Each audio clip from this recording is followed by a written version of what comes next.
Thank you all for coming and finding the way through the maze here to the SmartSuite stage.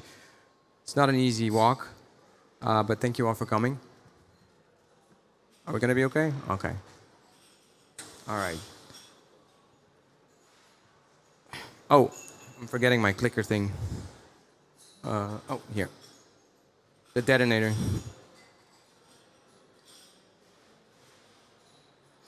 All right. Thank you. We decided to have a session with a client because he did something really interesting. And we did something really interesting with him, and we felt that that was worth talking about. So the session is about two things. One, the project that we did with him and the product that we built. And the other is about the person himself, Eric, the client. Pick his brain a little bit in terms of how did he find a project like this and what moved him to rebuild that, to buy it, to rebuild it. So it's twofold. So the to-do list for today, if we become a serial entrepreneur like Eric is, we have to do a few things. Find this opportunity somehow, somewhere, rebuild it, relaunch it, try to monetize it with NoCode in this case, and then do it again. Or you fail. That happens sometimes. But then you try again. That's kind of that's how we operate, right? So that's for today.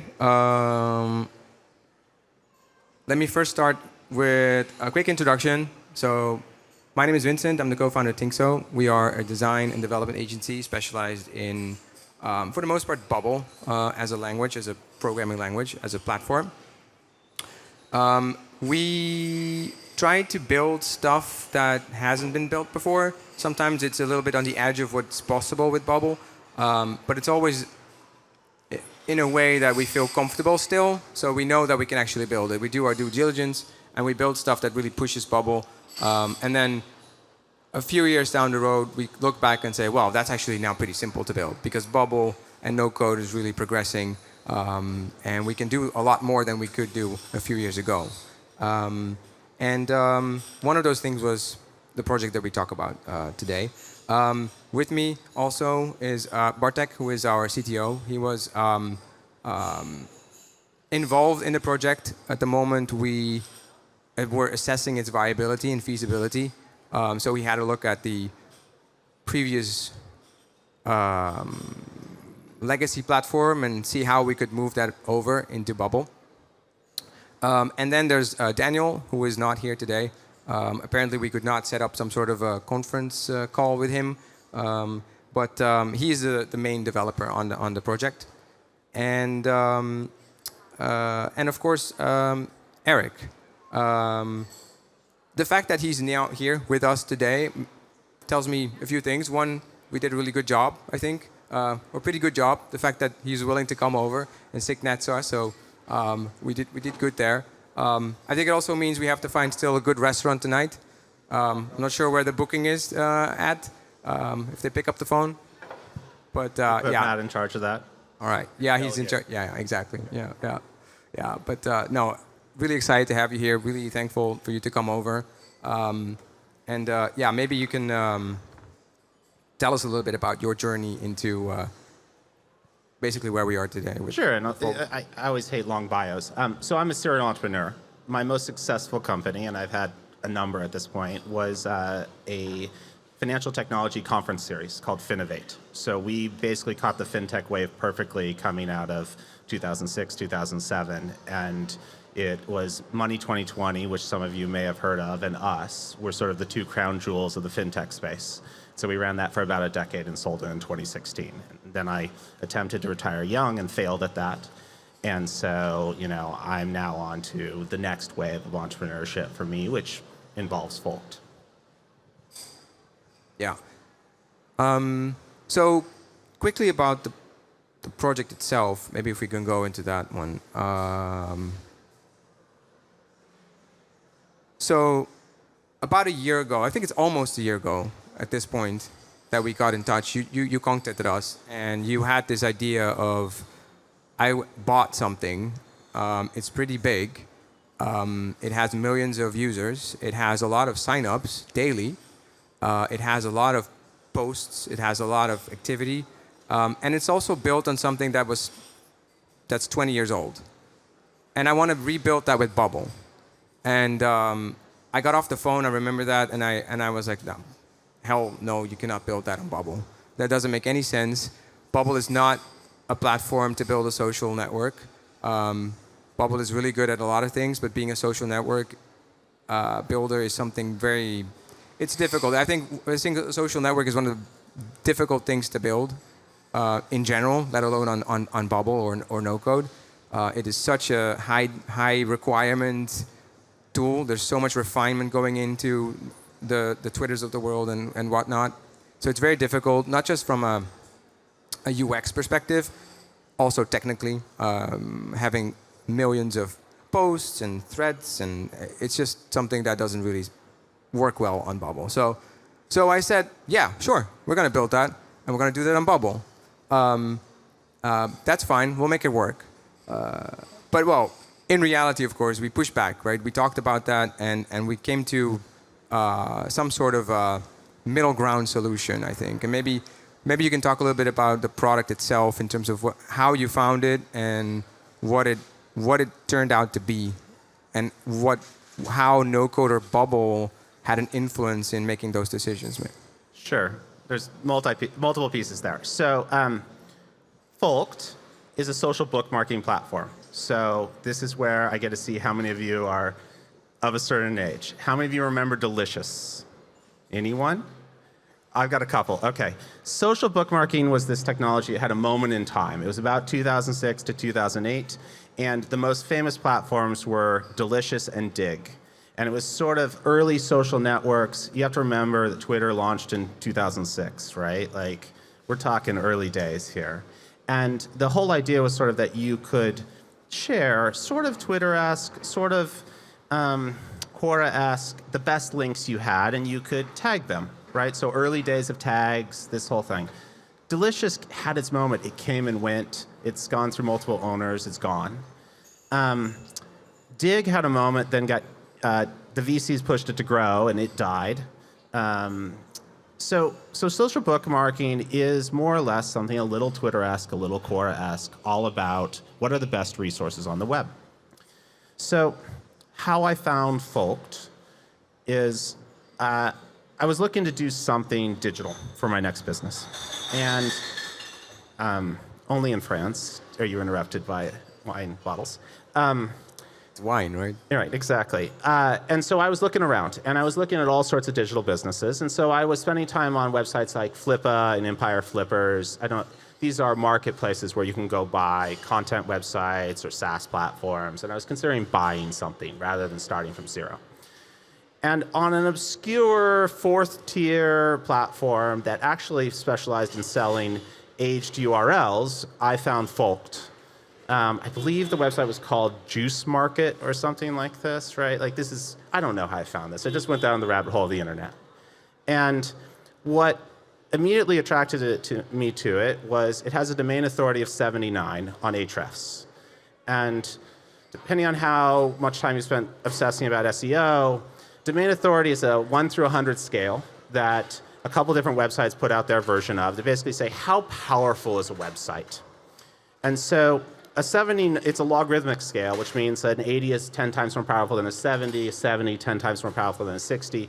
A 79 basically means Folkt's SEO juice power is about the 15,000th most powerful website on the internet. It's enormously powerful, which theoretically, if you can then put good content on it, means it will rank its content really, really well.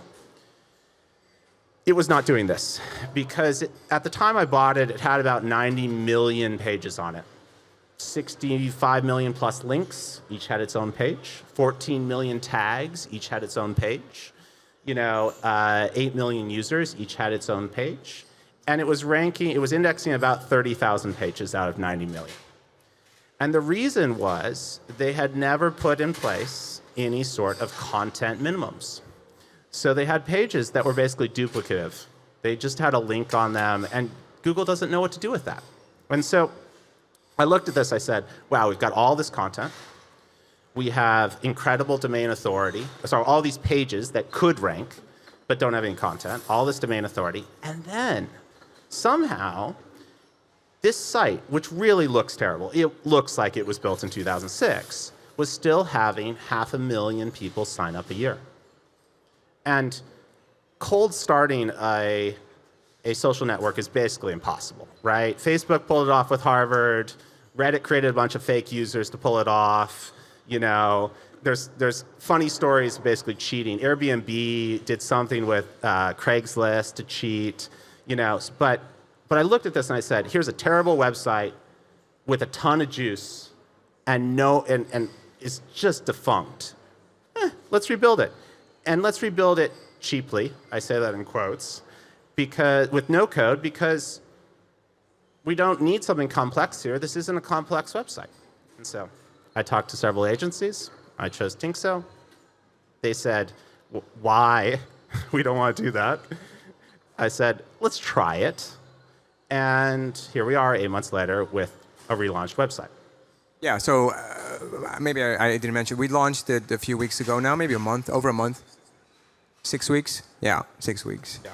So maybe we can talk a little bit about what we build it on, because it's such a complex thing. Maybe Bartek, can you maybe share a little bit about the stack that we selected?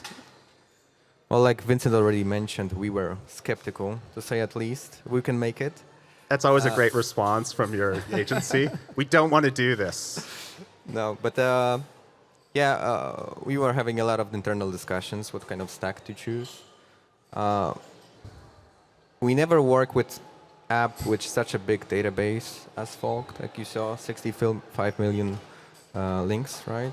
And then on top of that, Eric also wanted to introduce content moderation, which means filtering through all the links that we had to make it more juicy for the SEO, right? So what we end up with, because we specialize in Bubble, we feel confident in Bubble.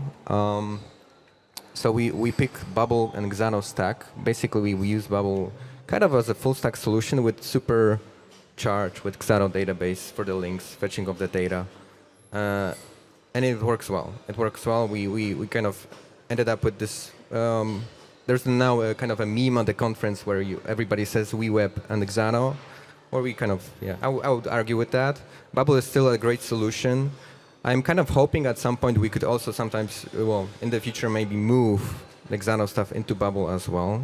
But currently, Bubble just cannot make it. It's not that powerful. And also, there are elements of the solutions of the problems that you come up with that you don't think of, right? You could have a product built in 80%, and then you have an issue that basically you need to change the platform that you built on, right? Yeah. So,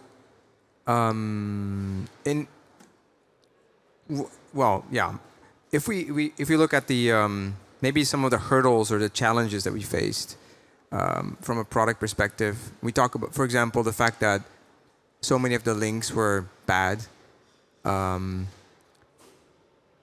the sheer size of everything. What stands out to you as one of the major challenges that we faced, or maybe I don't know who can answer that.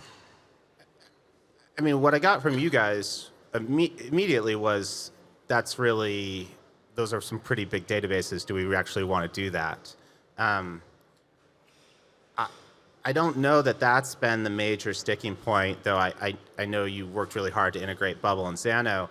I would say in some ways the things that most stand out in my mind are, I don't know that Bubble is particularly well optimized for SEO, and especially long-tail SEO. So we had to do a number of workarounds to solve the various problems around this. Because if you think about the business strategy that is Folked, in some ways it's similar to Quora, right? It's much more similar to Quora than it is to, say, Twitter or Facebook.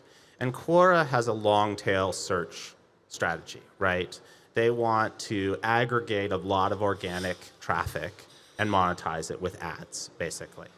And we want to do the same thing with Folked, ultimately. But when you start talking about sitemaps that have millions and millions of pages, Bubble is not set up for that. So we had to figure out how to work around it. When you start talking about redirects at scale, so one of the things we discovered in the middle of the project is that Bubble won't let you have a /user/username page. So suddenly we had profile pages. But that meant we had to redirect literally every old inbound link that went to a user page on the old site to a profile page on the new site. And these are the things you discover in the middle of the project. So I would say SEO is the biggest challenge, but at the same time, we've overcome all of those things. And so I don't know that, and I'd be curious what you guys would say about this, I don't know that we've run into an acute problem that we could not overcome at this point. Has it changed our strategy a little bit at times? Yes. Has it forced us to go find additional solutions? Yes. But I think a lot of people, we just actually don't know what the limitations of no-code or low-code are yet, because there's not very many folks running around on it yet, where you run into these challenges. Whereas if you just want to build a small CRUD B2B SaaS product, it's clear Bubble works just fine for that, right? So I don't know. Do you guys think there's anything we've run into that is?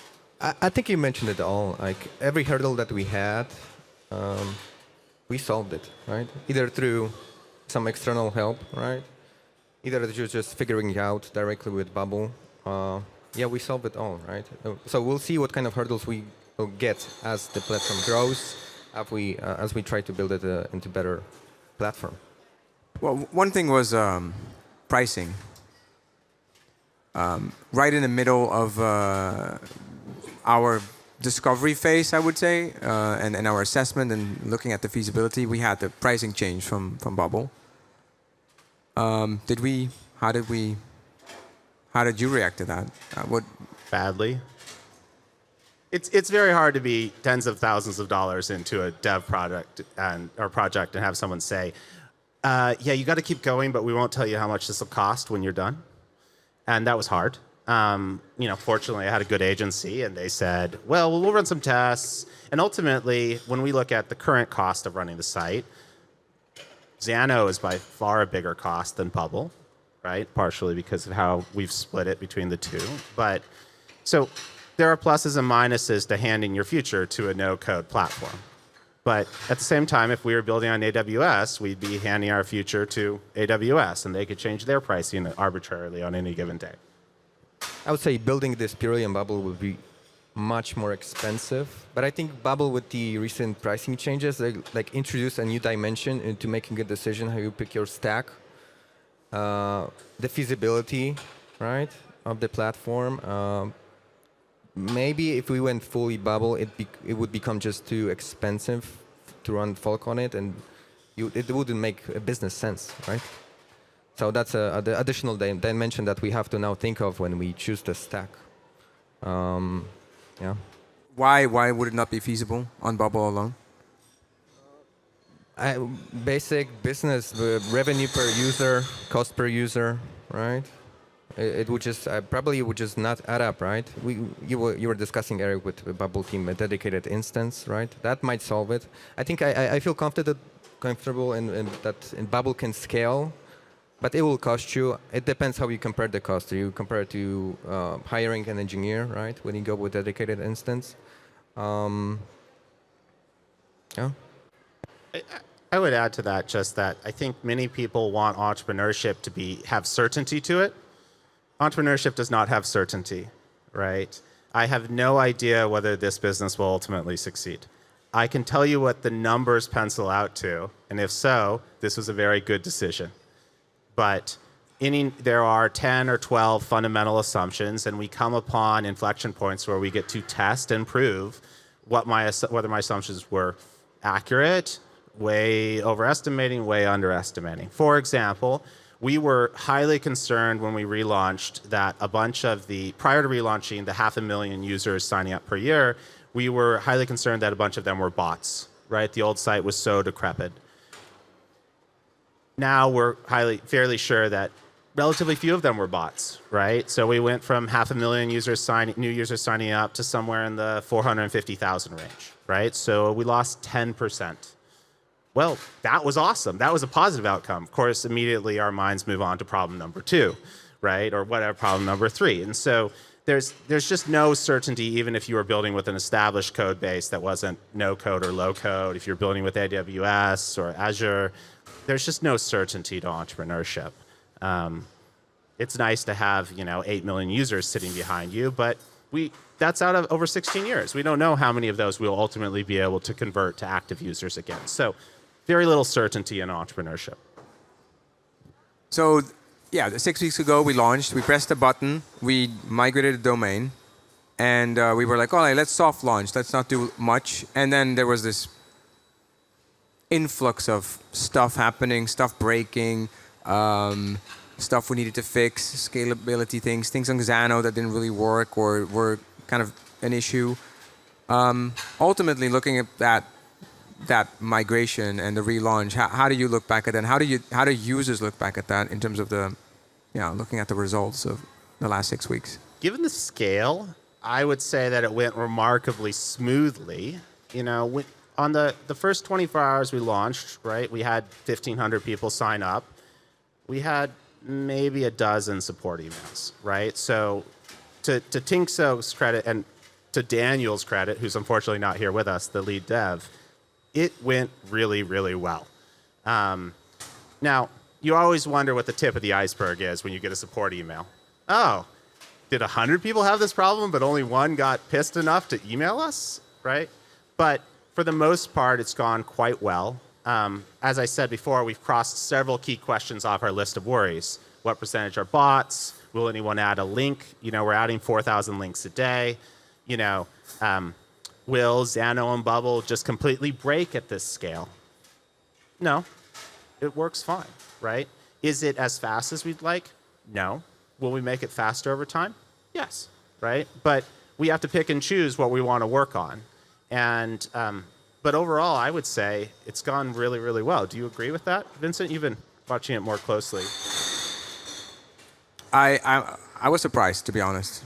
But maybe, Bartek, you can talk a little bit about why you think it went smooth, or what's fast. And because you say fast and it can be faster, but fast that's a perception thing, and it's also a technical thing, right? I was discussing page load to some extent. Yeah. But Reddit's awfully slow if you actually go look at it. And so, Reddit's pretty popular.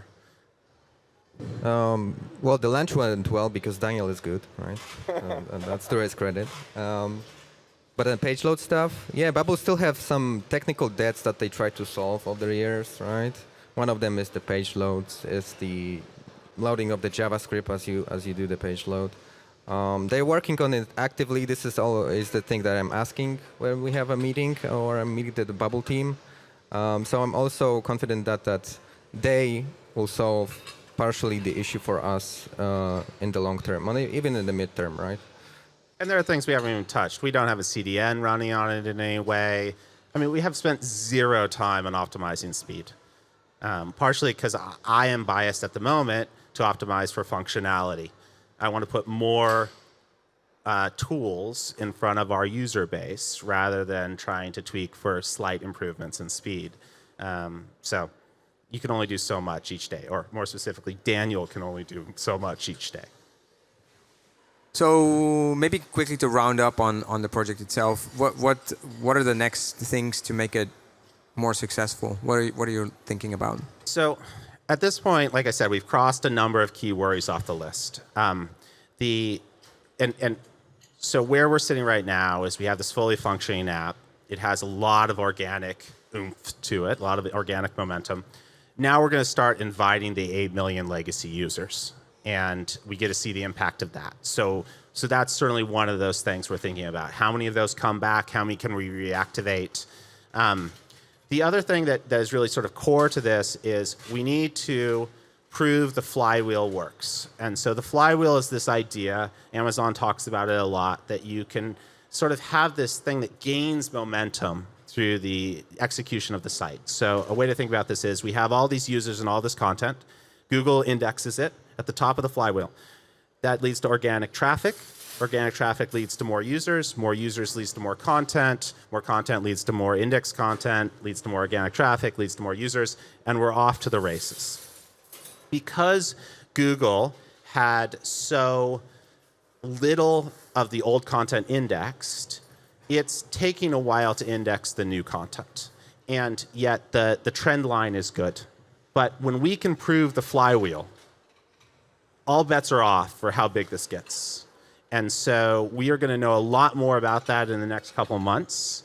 One of the things that has been holding us back is we are very careful about trying to maintain as much of the old URL structure as possible, even though Google didn't appear to care about it, because we didn't want to piss Google off too much when we did all the relaunch. And so as we start to change some of that, it just becomes a very interesting equation whether the flywheel kicks in and we go from 1,500 people a day to 1,510, 1,520, 1,530, 1,540.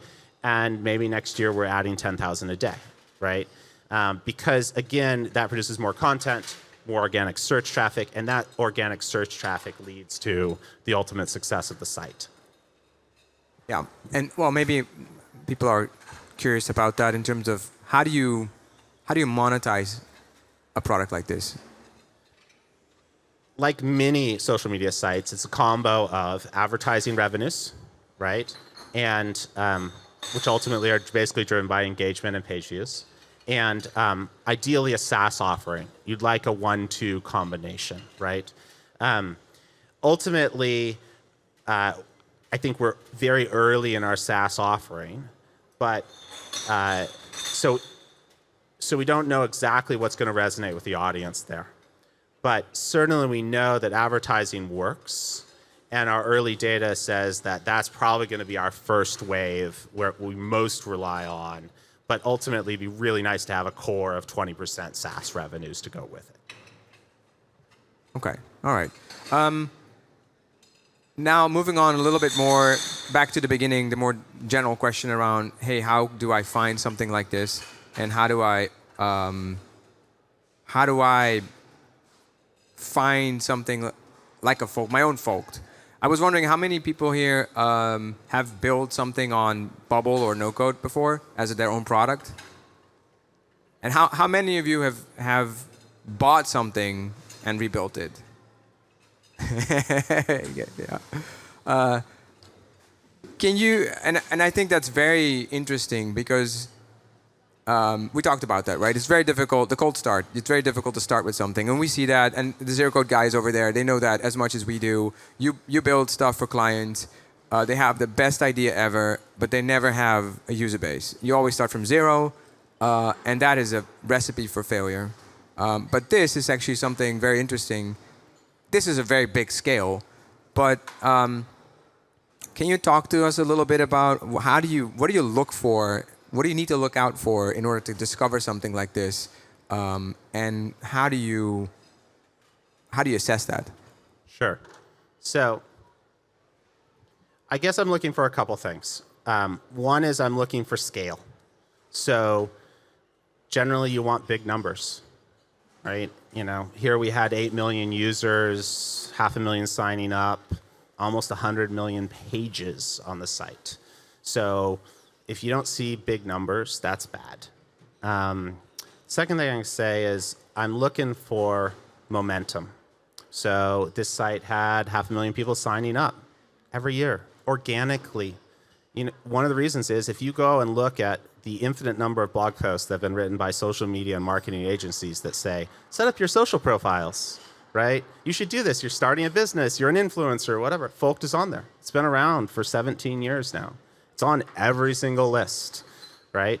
And so, you know, then I'm looking for the momentum. I would also caveat by saying, in this case, this was a terrible website that had incredible momentum.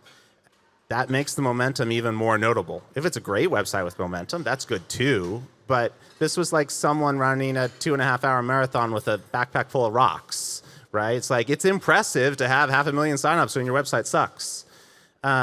So big scale, momentum are certainly two things. And then, if there's a secret sauce, right? If there's an edge that you immediately see, in this case, the domain authority is incredible. Like, it is impossible to build a 79 domain authority website. It would take forever if you could even do it. I'll note here that I've bought a second site with the same sort of idea, different industry. But one of the things I bought on the second site was it's an online dating site. And if any of you have looked at online dating, you know the entire model is SaaS today. Tinder, Plenty of Fish, Match.com, they're all SaaS freemium SaaS plays. This was a free site. And yet they get 6,000 signups a month. And if I can convert even a tiny percentage of those to a SaaS model, and they have about 600,000 people in their database, right? I've got a vibrant SaaS business that is incredibly lucrative. And so you're looking for sort of what is that strategy, what is that edge, what is that secret sauce, in addition to those just momentum and scale aspects. What about the starting from scratch? Do you ever think about going with building something new? And I was wondering, how much of that is a bit of a, I wouldn't say an ego thing, but you wouldn't start this from scratch, right? But it's about being clear on, okay, what can I monetize, versus I have this dream, and everyone has that dream, but ultimately they want to make money with that dream. How much of that? Yeah. I'm an entrepreneur. I have a healthy ego. It's impossible to be an entrepreneur without a healthy ego, or at least it sucks. I certainly believe that in some ways it's easier to say things like, I've got a dating site with 100 million page views, or I've got a social bookmarking site with 8 million users. That's good for the ego. But at the end of the day, if the numbers don't pencil out, it doesn't matter how big those numbers are. I have certainly thought about starting things from scratch. I get the occasional job offer to come run some startup. Maybe I'll do that in the future. I certainly occasionally daydream about the fact that if you actually pull off something like Folkt, it's an incredible platform to launch things from, right? Because you have a built-in marketing tool. All right. Thank you both. I would like to kind of have some questions, if you may. I think we have a mic that we need to use. Otherwise, we'll hear just wine bottles all on the recording. Hello. Oh yeah, perfect. 11, yeah, all right. One. First off, it's a very interesting story to hear about apps moving from code to no code, because usually we hear like the other thing happening around, like no code businesses rebuilding with traditional code because they face some scaling issues.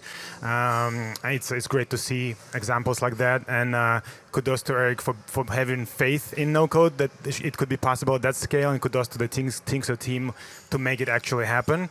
And my question is kind of twofold. One is like, what's the bigger vision with the social network? Like, do you think you could compete with bigger players like Quora you mentioned, or Facebook, etc.? Is it really possible and viable these days, while they have most of the market share? And the other, like, I looked through the feed of posts on Folkt. It looks like pretty active, like a lot of posts. But then I noticed, like, with so many posts, there are not much reactions, like not much like likes or reposts, etc. And most of them, unlike in Quora, which are questions kind of social network, most of these posts were like statements, people making statements like, oh, I did this, or I discovered that, or like one of them was more of like an ad. So the second question is, aren't you worried that these are mostly people, not bots, that are looking for like free visibility and SEO rankings, etc., because they realize Folkt has such a tremendous domain ratings? Like, and if you are worried about that, so what are you going to do about it to confront that somehow? Sure. In answer to the first question, it is impossible to conceptualize how incredibly big the internet is. It is literally impossible, especially when you start talking about long tail search. So I lose zero sleep over the fact that Quora is as popular as it is, or Reddit is, or there's plenty of traffic out there for all of us. The other thing that is lovely is I am not a venture-backed startup. I can be very happy with something that is 1/10,000th the size of Reddit or Quora, right?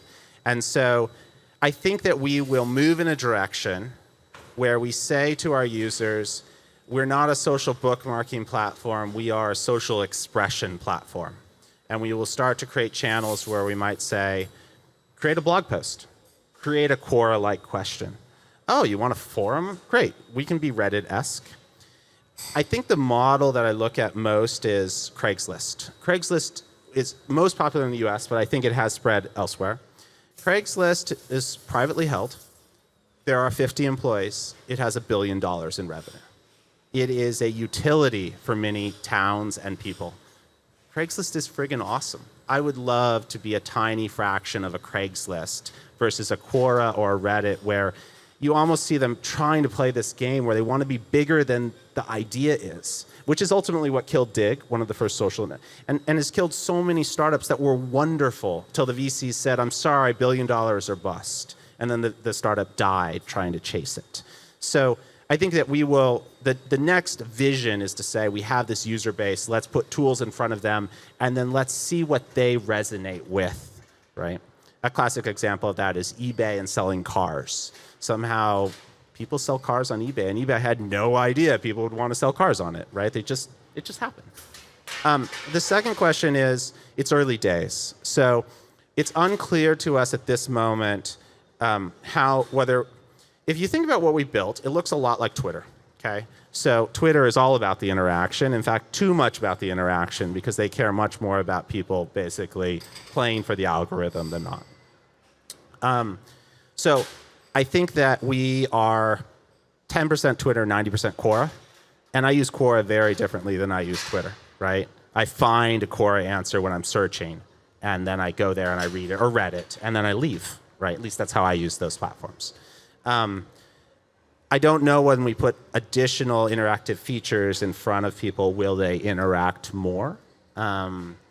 We just don't know the answer to that question. But I don't know that our entire strategy is dependent on interaction in the way that those other platforms are. And to be honest, I'm not sure, having been addicted to Twitter at various points, that insane level of the algorithm and the likes and is particularly healthy for the human brain, right? And so if I could build something that people thought of as my once a week social network, that might be an interesting way, or interesting thing to aim for. All right. Yeah, go ahead. Oh. Hi, two questions, one a business one more technical. On the business side, could you speak a little bit more about how you went about the whole offer process and valuation? I'm really curious how you value a business like that when you sort of came across it, and what that whole process looked like when you were going through it. And then the technical question, just purely as a Bubble developer, is just the SEO point, because I was really surprised when you said, we were able to overcome the SEO issues with this. And obviously, with this particular kind of business, it's a huge risk that if you fuck up the SEO on Bubble, then you've lost all of that. Could you guys just share a bit more information about how you managed to do that? And did you get to a level where you were, say, happy with the SEO, or was it compared to something like Webflow or WordPress, or did you have to make some sort of compromises there? You guys want to address that first, then I'll talk about. I'll start. Yeah, go ahead. Well, yes. Yeah. Like Eric said, it's a big risk to put such a big website, and especially with the SEO-related stuff. It still is. Maybe Vincent can say more about the results we have, because we had a consultant that worked with us. Yeah, but there was a point during the project that we weren't sure that we can make it work. Like small things, for example, that they're not natively available in Bubble is like page meta descriptions, right? Especially if you use external database for links and text, as we do. We hacked it in a way, and then we had to ask Bubble, hey guys, will you not break this stuff? Because this is the only way that we can make it work for the SEO related things when it comes to pages. On the custom sitemap, yeah, we also had to hire an external help to help us just to make it work. The sheer size of it, millions of pages. Well, maybe Eric can say more on the risk factor of it. So just before that, so we use Coalius, and we work with him pretty closely. He's helped us kind of analyze and set up a plan for such a huge volume sitemap. So Bubble only allows you 50K pages, right? But with Coalius, we were able to do that in a much more economical way than if we would have gone with a dedicated instance, for example. We were also able to do some global redirects, so the user to profile issue, which was key because we don't want 8 million redirects. We want one rule, basically. I would also say on the Coalius front, there are things that we haven't even begun to touch, like pre-rendering pages to have Google spend less crawl budget, right? There's a variety of things, again, that maybe give us an edge, a CDN in the future, et cetera, that would really help either our indexing factor or just our performance of the app. The question on valuation. So again, I found this one on a site that was actually dedicated to selling aged URLs, right?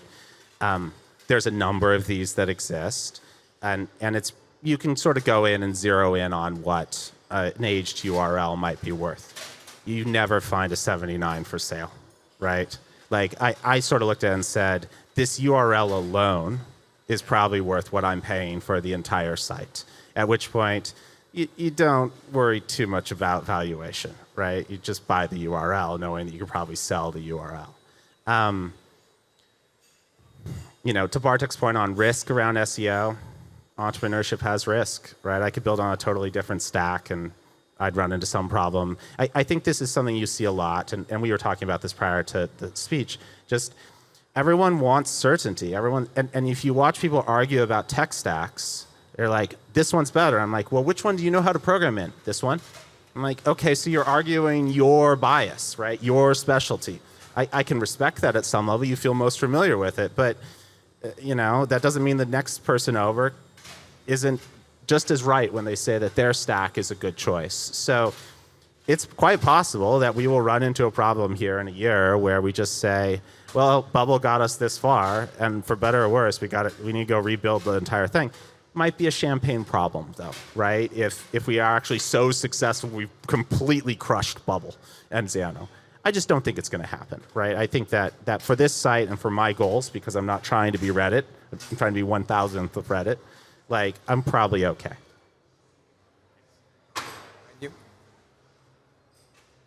This is a great story, inspiring as well. So, question for Eric is, when you decided to go the no-code route, and which you finally, did you examine alternatives in the traditional coded space? And if you did, what was the cost differential of going to no-code versus code? That's one question. Okay. The second question is, I'm assuming you're not on a dedicated plan right now, right? You've said that a couple of times. No, we're not. That's why, yeah. Just curious to know, what does a site like this cost to run on Bubble? Sure. First question. I was fairly committed to doing it with no code from the beginning, so I didn't shop it around. I did shop it around to a couple agencies in no code Bubble, but I was even pretty committed to Bubble at that point. I'd been kicking Bubble's tigers for 6 months, 9 months. I was just very interested in. So again, my original business was a trade show business, right? I wanted to move into the digital space, and I found the whole no code space appealing. Ultimately, I will say one of the reasons I chose Tinkso is because I knew this was going to be a technically challenging project, and Tinkso seemed to have the best skill set and team for that compared to the other agencies I talked to. And I've been rewarded in that way. I think other agencies would have built things that would have been way, way less performative if they'd even been able to figure out how to overcome these things. That was my plug for Tinkso there. Thank you. Welcome. What's your second question? What does it Cost. actually cost to run them? Okay. We are currently spending about $500 a month on Bubble, and we are spending $1,500 a month on Xano. We could trim Xano if we wanted to. We're still trying to figure out. We see occasional spikes that take us up into the. So that's an 8x plan on Xano that take us above 50% on that, and so we're hesitant to cut it. But again, we're super early on optimizing any of this. I will say this is one of those great examples of, if I'm right as an entrepreneur, $2,000 a month, $5,000 a month for my hosting cost is nothing for a business of this size. $10,000 a month, 20 is nothing if I'm really right here. If I'm not right, I don't want to be running the business, right? It's too small. And so this is one of those things of you have to sort of look at the scale of the opportunity you're chasing and then decide how much you want to spend on something, if that's helpful. But I think, thank you for the answer and the transparency. I think it's a true testament to the power and cost effectiveness of NoCode, of course, and a true testament to Tinkso as well for putting all the pieces together in the right fashion. Thank you. Thank you. Oh yeah. Anyone else? Maybe last question?